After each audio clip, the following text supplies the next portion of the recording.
अध्याय 6 संदर्भ का महत्व, द इम्पोर्टेंस ऑफ कॉन्टेक्स्ट। आज इस अध्याय में हम संदर्भ के महत्व के बारे में सीखेंगे। कल्पना कीजिए कि आप किसी भी पुस्तक को खोलकर उस किताब का किसी भी पन्ना खोलकर कुछ लाइन पढ़ने की कोशिश कर रहे हैं और फिर उस लाइन के अर्थ को समझने की कोशिश कर रहे हैं। क्या यह संभव है कि किताब को बीच में खोलकर कहीं से भी पढ़कर कि आप उस किताब को समझ पाएंगे बिना उस विचार के संदर्भ को जाने हुए? मेरे प्रियो, ये थोड़ा सा कठिन और मुश्किल काम है। अपने संदर्भ से हटकर किसी भी पद को अध्याय के बीच से निकालना बीच से किसी पुस्तक को पढ़ने के समान है। मैं एक उदाहरण देना चाहता हूँ और वह है यहूदा का उदाहरण। कोई एक विश्वासी बाइबल पढ़ते समय बाइबल को बंद करके उसने जब खोला, उसे ये पद मिला, यहूदा ने आत्महत्या कर लिया। वो डर गया, उसने तुरंत बाइबल बंद किया और फिर प्रार्थना किया, हे प्रभु, ये वचन सही ने, मुझसे फिर बात कर।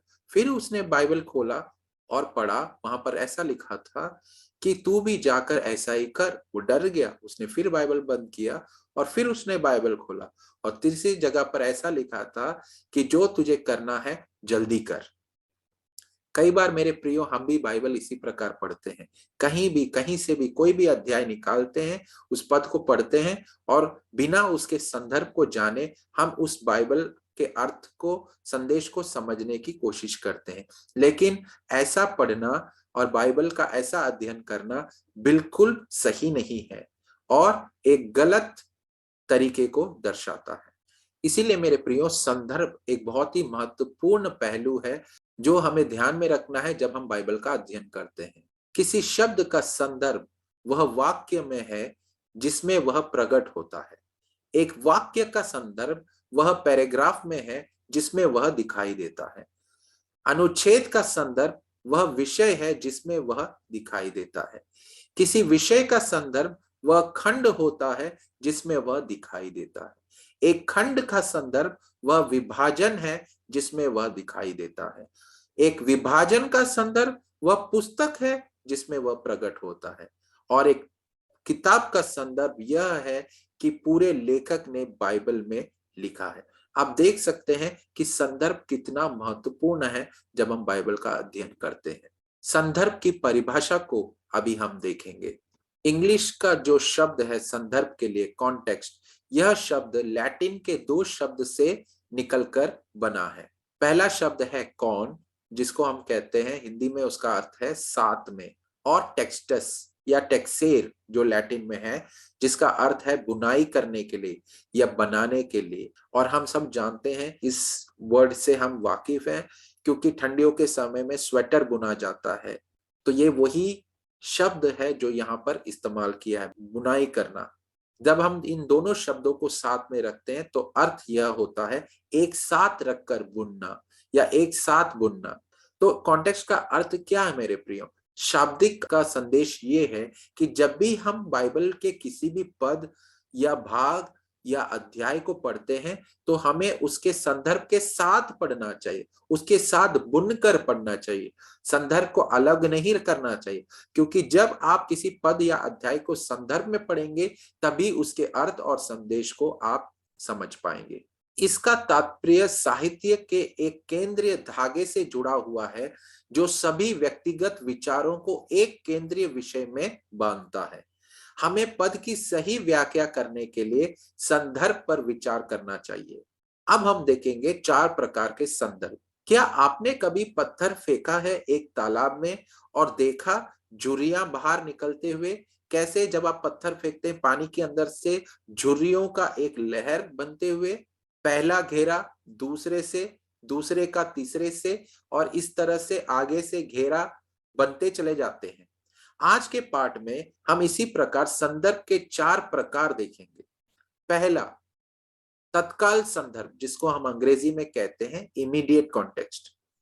अध्ययन किए पद के ठीक पहले या बाद के पदों में तत्काल संदर्भ पाया जा सकता है। इसे तत्काल संदर्भ कहा जाता है। पहले चीज जो हमें करनी है वह यह है, अध्ययन किए गए पाठ के ठीक पहले या बाद के पदों को या अनुच्छेदों को अध्ययन करना है।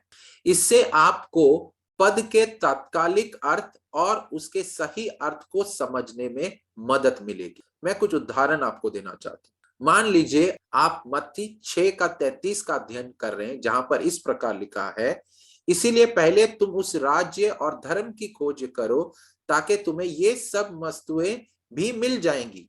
तो आप पूछ सकते हैं कि मत्ती 6 के 33 का तत्काल संदर्भ क्या है, और इस पद का तत्काल संदर्भ मत्ती 6 के 31वें पद में पाया जाता है, जहां पर इस प्रकार लिखा है, इसलिए तुम चिंता करके यह न कहना कि हम क्या खाएंगे या क्या पिएंगे या क्या पहनेंगे, क्योंकि अन्य जाति इन सब वस्तुओं की खोज में रहते हैं और तुम्हारा स्वर्गीय पिता जानता है कि तुम्हें ये सब वस्तुएं चाहिए। तो 33 में जो सब वस्तुएं हैं वो क्या है, हमें तत्काल संदर्भ में समझ में आएगा कि वो कौन सी वस्तुएं हैं, हम क्या खाएंगे, हम क्या पिएंगे और हम क्या पहनेंगे। मैं एक और उदाहरण आपको देना चाहता हूं। मत्ती 5 का 14 में लिखा है, तुम जगत की ज्योति हो। जो नगर पहाड़ पर बसा हुआ है वह छिपा नहीं है। तो मेरे प्रियो, आप अगर अध्ययन कर रहे हैं तुम जगत की ज्योति हो, इस कथन का क्या अर्थ है? एक विश्वासी इसे कैसे समझेगा, तुम जगत की ज्योति हो? तो इसका उत्तर हम उसके तत्काल संदर्भ से समझ सकते हैं, जो कि मत्ती 5 के 16 में उसके बाद वाले पद में इसका अर्थ दिया गया है। उसमें इस प्रकार लिखा है, उसी प्रकार तुम्हारा उजियाला मनुष्य के सामने चमके कि वे तुम्हारे भले कामों को देखकर तुम्हारे पिता की जो स्वर्ग में है बड़ाई करें। तो मेरे प्रियो, जब यीशु ने कहा तुम जगत की ज्योति हो, तो इसका मतलब क्या है? उसका मतलब ये है कि हम वो ज्योति हमारे भले काम है, और जब लोग हमारे भले काम को देखेंगे तब वो स्वर्गीय पिता की महिमा करेंगे। ये इस पद का सही अर्थ है, जो हमें उसके तत्काल संदर्भ से मिल गया है। दूसरा संदर्भ विशाल संदर्भ, या जिसको हम अंग्रेजी में कहते हैं लार्जर कॉन्टेक्स्ट।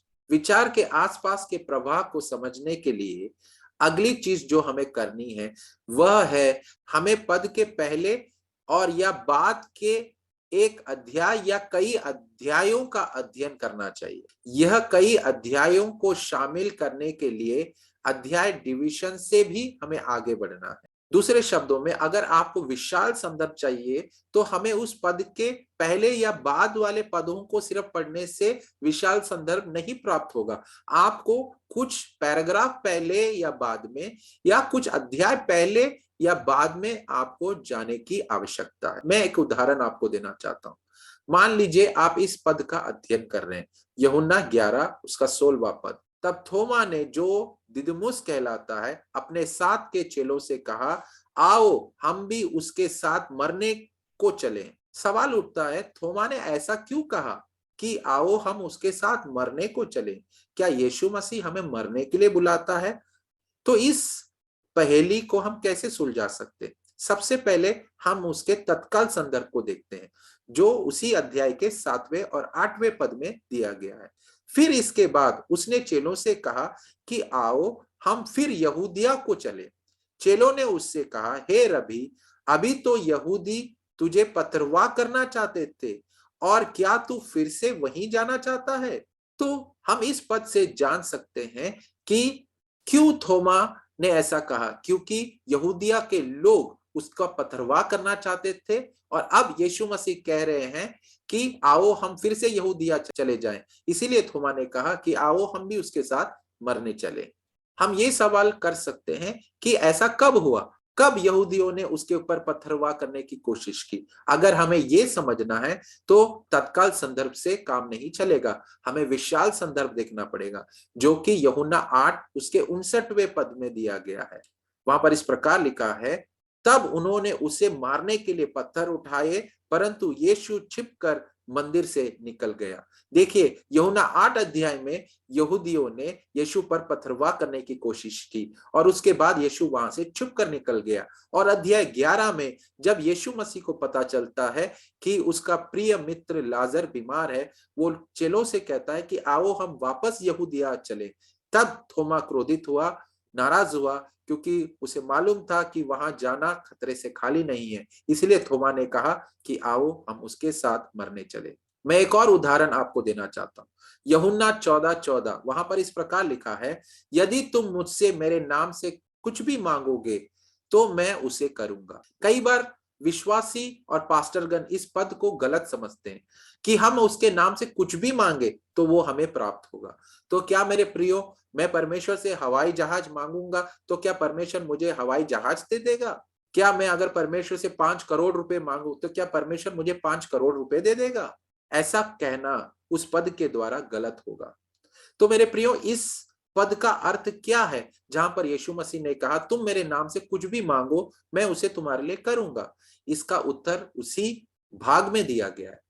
पहले उसके तत्काल संदर्भ को हम देखते हैं जो उसके 15 अध्याय के 4 और 7वें पद में दिया गया है। वहां पर इस प्रकार लिखा है, तुम मुझ में बने रहो और मैं तुम में। यदि तुम मुझ में बने रहो और मेरी बातें तुम में बनी रहे तो जो चाहो मांगो वह तुम्हारे लिए हो जाएगा।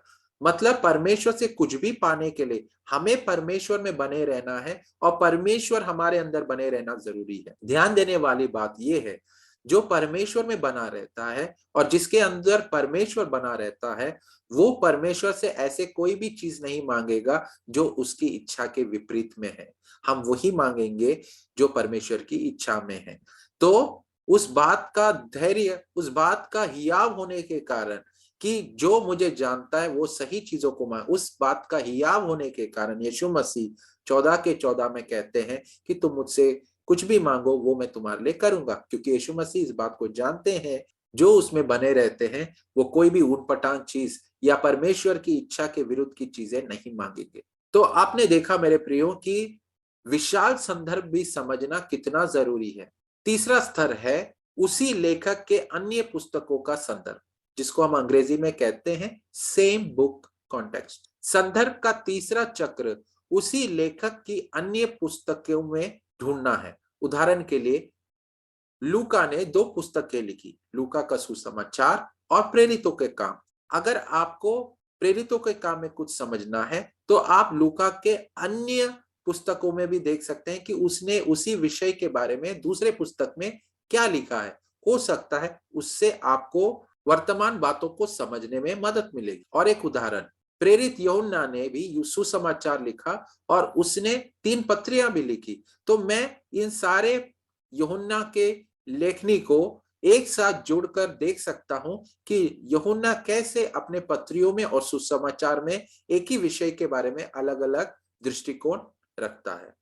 चौथा संदर्भ वो है पूरे बाइबल का संदर्भ, जिसको हम कहते हैं अंग्रेजी में बाइबल कॉन्टेक्स्ट। बाइबल परमेश्वर का प्रगतिशील प्रकाशन है। परमेश्वर ने अपना संपूर्ण प्रकाशन को उत्पत्ति अध्याय 1 में प्रकट नहीं किया है प्रियो। परमेश्वर ने लगभग 40 विभिन्न लेखकों के लेखन के माध्यम से लगभग 1600 वर्ष की अवधि में इस प्रकाशन को प्रकट किया है। मतलब धीरे धीरे करके परमेश्वर ने इतिहास के अलग अलग समय लेकर और समयों के दौरान परमेश्वर ने अपने संपूर्ण प्रकाशन को हम तक पहुंचाया है। इस प्रकार प्रारंभिक प्रकाशन बाद वाले से कम सत्य या मूल्यवान नहीं है। यानी कि जो परमेश्वर ने उत्पत्ति में प्रकाशित किया है और जो परमेश्वर ने मलाकी, जो इतिहास में कहीं समय बाद आता है, वो उतना ही महत्वपूर्ण है जो उत्पत्ति में दिया गया है। मैं इसे एक सांसारिक उदाहरण से भी आपको समझा सकता हूं। जब हम रात को गाड़ी चलाते हैं तो हमें एक गाड़ी की रोशनी बड़ी दूर से दिखाई देती है। इसका मतलब ये है कि वो गाड़ी हमसे बहुत दूर है, लेकिन जैसे वो गाड़ी हमारे पास आने लगती है उसकी रोशनी और तेज हो जाती है। उसी प्रकार मेरे प्रियो, परमेश्वर का प्रकाशन की रोशनी उत्पत्ति में थोड़ा था, निर्गमन में थोड़ा और हुआ। इस प्रकार से बढ़ते बढ़ते जब तक प्रकाशित वाक्य पुस्तक में आता है तो परमेश्वर का प्रकाशन संपूर्ण हो जाता है। इसीलिए हम कहते हैं कि बाइबल परमेश्वर का प्रगतिशील यानी कि स्टेप बाय स्टेप रेवलेशन है। एक साथ वो प्रकाशन नहीं हुआ। परमेश्वर ने इतिहास के अलग अलग समयों में अलग अलग लोगों के द्वारा परमेश्वर ने इस प्रकाशन को पूरा किया। परमेश्वर का प्रकाशन त्रुटि से सत्य की ओर नहीं बल्कि सत्य से अधिक सत्य और प्रतिज्ञा की ओर बढ़ता चला जाता है। इसी कारण हमें इस बात को ध्यान में रखना है कि बाइबल ही बाइबल की व्याख्या कर सकता है, शास्त्र ही शास्त्र की व्याख्या कर सकता है, जिसको हम अंग्रेजी में कहते हैं बाइबल इंटरप्रेट्स बाइबल। बाइबल स्वयं का खंडन नहीं कर सकती है या नहीं करता है। मैं आपको बाइबल संदर्भ समझाने के लिए कुछ उदाहरण आपके सामने रखना चाहता हूं। पहला राजा उसका 18 अध्याय में और उसके 41वें पद में इस प्रकार लिखा है, फिर एलिया ने आहाब से कहा, उठकर खा पी, क्योंकि भारी वर्षा की सनसनाहट सुन पड़ती है।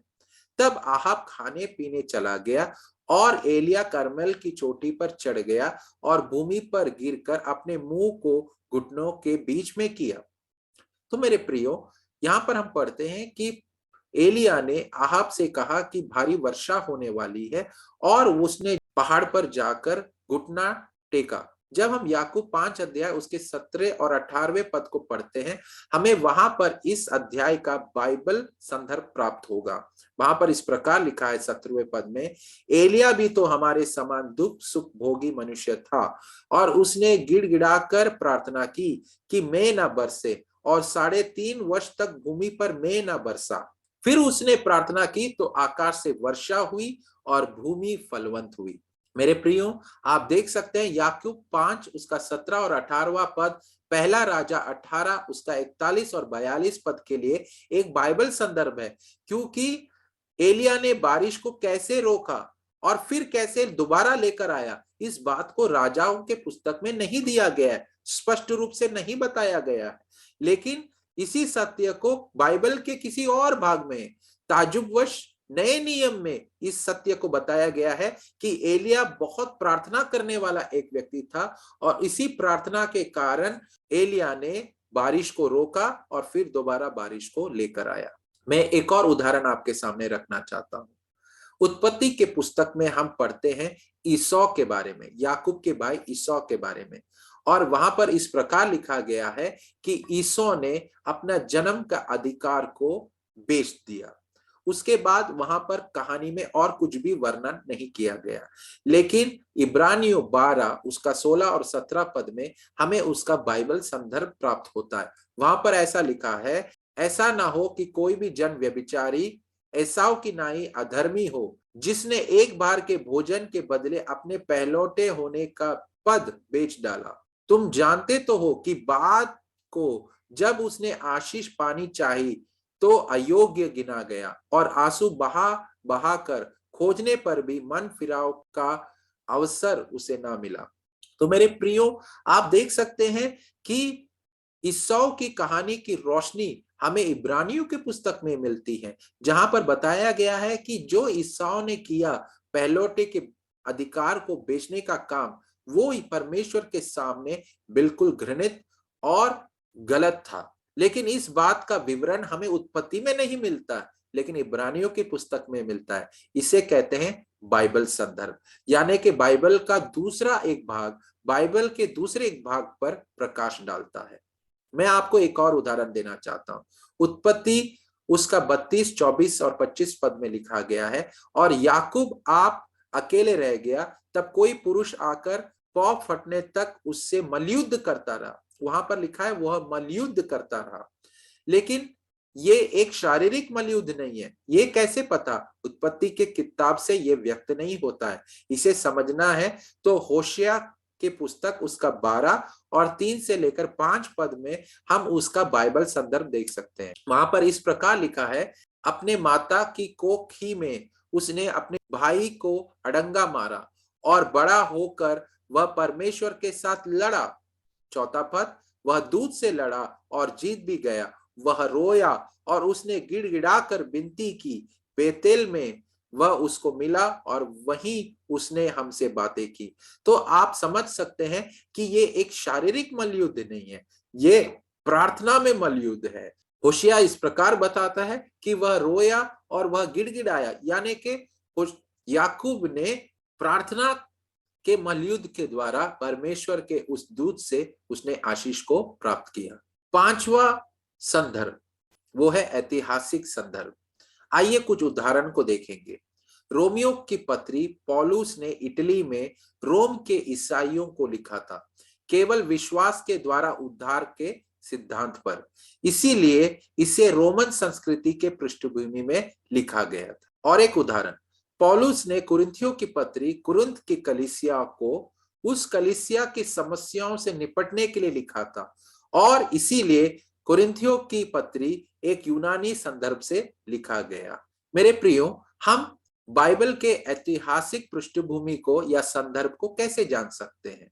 इस बात के लिए मदद पाने के लिए मैं आपके सामने 5 ऐतिहासिक प्रश्नों को रखना चाहता हूं। आप प्रत्येक पुस्तक से ये 5 ऐतिहासिक प्रश्न पूछ सकते हैं, जिसके द्वारा आपको बाइबल के या उस पुस्तक के या उस अध्याय के ऐतिहासिक संदर्भ समझ में आएगा। पहला सवाल, कौन लिख रहा है? पहला है, किताब किसने लिखा है? आमतौर से पुस्तक इस प्रश्न का उत्तर खुद ही देती है। ज्यादातर किताबों में ये पहले अध्याय के पहले कुछ पदों में पाया जाता है।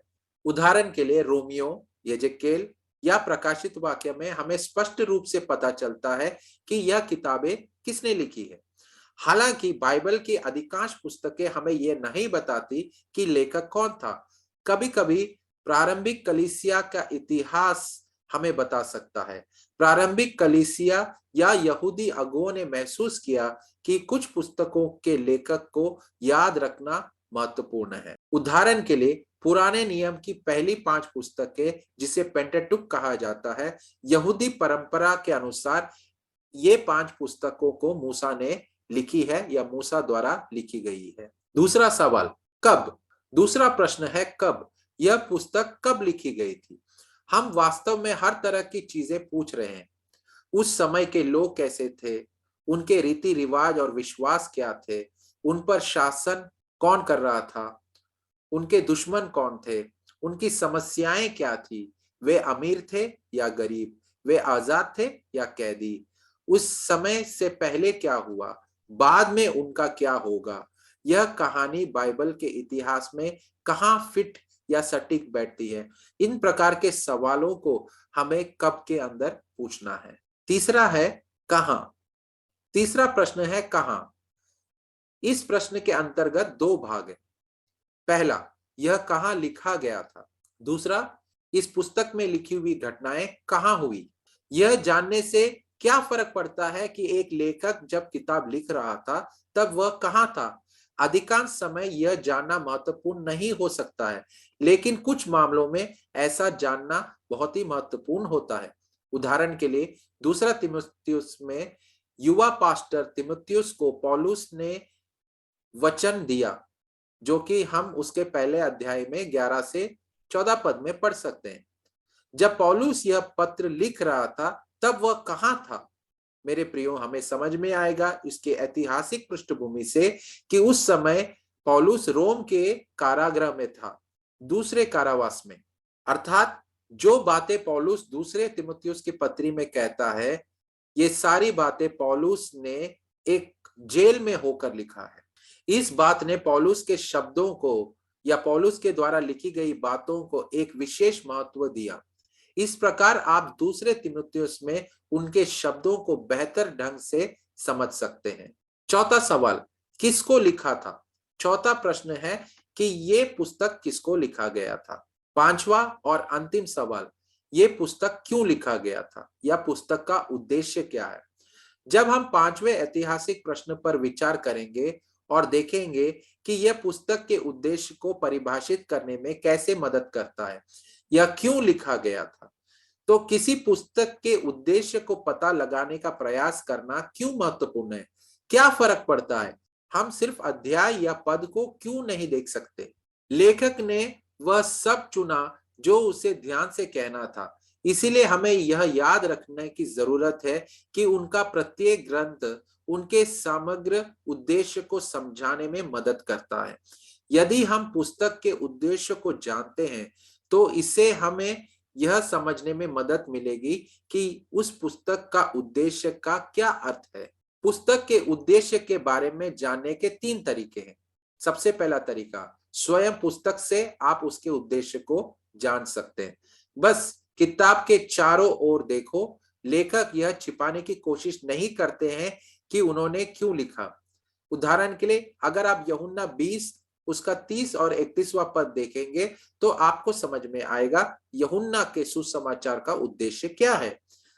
दूसरा उदाहरण, अगर आप लूका 1 अध्याय उसका 1 से 4 पद पढ़ेंगे तो आपको समझ में आएगा कि लूका के सुसमाचार का क्या उद्देश्य है। दूसरा तरीका, वो 4 ऐतिहासिक प्रश्न पूछकर भी आप पुस्तक के उद्देश्य को समझ सकते हैं। वो सवाल जो मैंने पहले बताए, कौन, कब, किसे और कहां से लिखा, इन प्रश्नों का जवाब ढूंढने से भी आपको उस पुस्तक का उद्देश्य समझ में आ सकता है। तीसरा तरीका है ऐतिहासिक उपकरणों का उपयोग करके। मान लीजिए कि आप पुस्तक से ही उद्देश्य नहीं खोज सकते हैं या 4 ऐतिहासिक प्रश्न पूछकर भी आपको उस पुस्तक का उद्देश्य समझने में कोई सहायता नहीं मिली, तब क्या करें? तब हम कुछ ऐतिहासिक उपकरण का इस्तेमाल कर सकते हैं जिसका अध्ययन हमने बाइबल व्याख्या के उपकरण में किया था, जैसे कि बाइबल डिक्शनरी, कॉन्कॉर्डेंस, कमेंट्री की जांच करने के द्वारा आप जान सकते हैं कि उस बाइबल पुस्तक को लिखने के पीछे का उद्देश्य क्या है। वे उत्तर खोजने में आपकी सहायता करेंगे। उदाहरण के लिए आप योएल की पुस्तक का उद्देश्य जान सकते हैं जब आप किसी बाइबल डिक्शनरी या कमेंट्री को पढ़ते हैं। इस प्रकार आप उस किसी भी बाइबल के पुस्तक के उद्देश्य को आप समझ सकते हैं अगर वो उद्देश्य बाइबल के अध्यायों में व्यक्त नहीं है। तो मेरे प्रियो, आज के इस अध्ययन के द्वारा आपको समझ में आया कि संदर्भ जानना और संदर्भ के साथ बाइबल को पढ़ना, पदों को पढ़ना, अध्याय को पढ़ना, पुस्तक को पढ़ना कितना जरूरी है। आशा करते हैं आप इस सिद्धांतों का इस्तेमाल करेंगे जब आप अपना बाइबल अध्ययन करेंगे। परमेश्वर आपको इन वचनों के द्वारा आशीष दे। धन्यवाद।